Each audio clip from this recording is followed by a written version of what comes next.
If you want a simple uptime summary delivered to your inbox automatically, StatusCake can email your report on schedule. In this video, I'll show you how to set up email reporting in about a minute. First, head to the left-hand menu and go to your reporting section, click on email reporting and then new email report.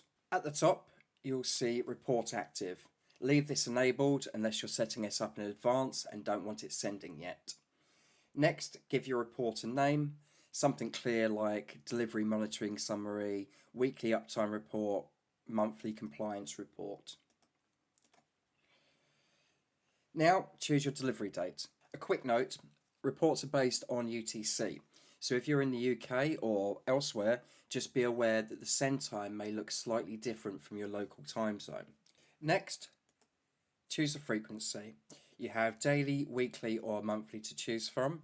Most people start with weekly. It's enough to spot trends without spamming your inbox.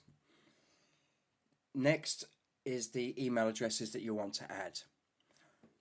Add one address or multiple recipients, comma separated, so you can send this to yourself, the ops inbox, your team distribution list, or even a client contact.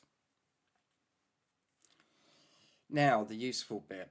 You can choose exactly what's included in your report. You'll see categories like uptime tests, push tests, page speed tests, domain tests, and SSL tests. You can select individual tests from each. Otherwise, you can just choose the select all button and these will all auto-populate for you. There's also a total check limit shown here. So if you have a lot of tests, just keep an eye on that number. Once you've selected the tests, added recipients, then you can create the report. And that's it. StatusCake will now send that report out automatically on your chosen schedule. If you're managing monitoring for a team, this is one of the easiest ways to keep everyone informed without adding more alerts.